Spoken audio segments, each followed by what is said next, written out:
Hello বন্ধুরা, welcome to our easy cooking recipe channel. আজকে আমরা নিয়ে চলে এসেছি আরও একটা নতুন রেসিপি। আজকে আমাদের রেসিপি হলো নলেন গুড়ের পায়েস। পায়েস রান্নার জন্য আমরা নিয়ে নিয়েছিলাম 50 গ্রাম গোবিন্দভোগ চাল, নলেন গুড়ের পাটালি 200 গ্রাম, নিয়েছি লিকুইড দুধ 500 ml, কিছু পরিমাণ নিয়েছি তেজপাতা আর এলাচ। তো রান্নায় চলে আসি। গ্যাস জ্বালিয়ে নিলাম। প্রথমে একটা পাত্রের মধ্যে অল্প কিছুটা জল দিয়ে দেব। জলটা কিছুটা গরম হয়ে গেলে ওর মধ্যে লিকুইড দুধ ঢেলে দেব।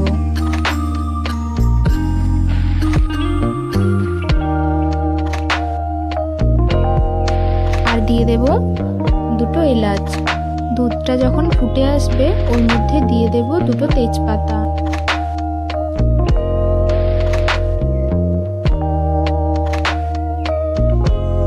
গোবিন্দভোগ চালটাকে ধুয়ে নেব ভালো করে। তারপর দুধ ফুটে গেলে ওর মধ্যে ধুয়ে রাখা চালটা ভালো করে দিয়ে দেব।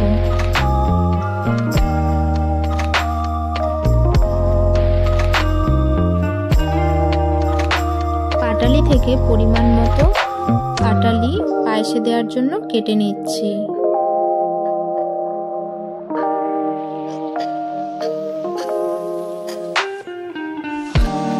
গ্যাসে অন্য একটা পাত্রে অল্প কিছুটা গরম জল করে নিয়েছি।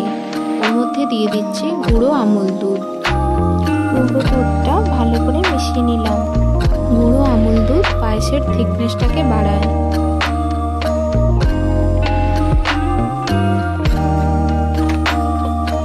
দুধের মিশ্রণটা ঢেলে দেব।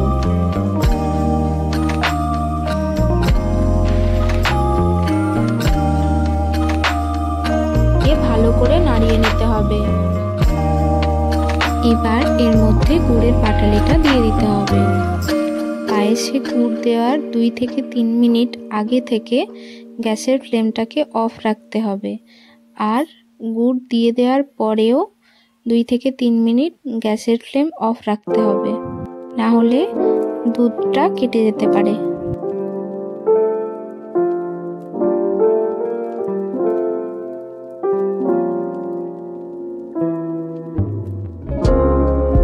গুড়ের পাটালিটা ভালো করে মিশিয়ে নিতে হবে।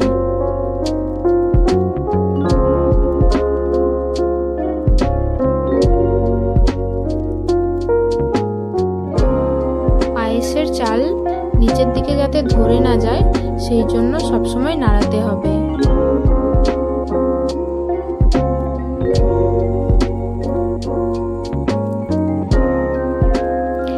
আমরা খুব সহজভাবেই পায়েস রান্না করেছি, আর খেতেও বেশ টেস্টি হয়েছে। তোমরাও বাড়িতে ঝটপট করে বানিয়ে ফেলো এই রেসিপিটি।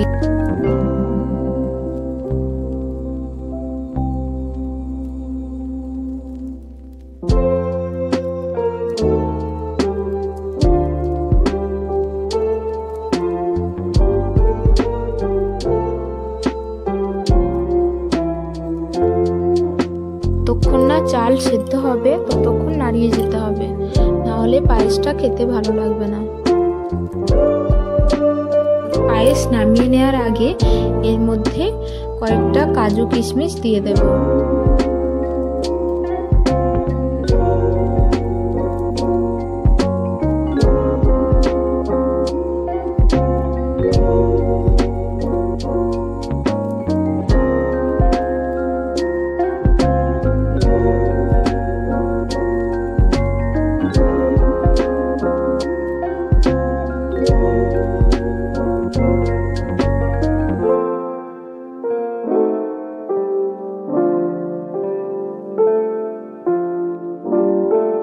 ফ্লেমটা অফ করে দিলাম।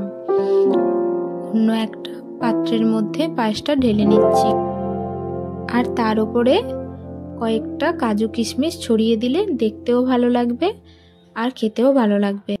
পায়েস রেডি। রান্নাটি যদি ভালো লাগে প্লিজ লাইক, কমেন্ট, শেয়ার করে দিও, আর আমার চ্যানেলটিকে সাবস্ক্রাইব করে দিও। দেখা হচ্ছে নেক্সট ভিডিওতে। বাই।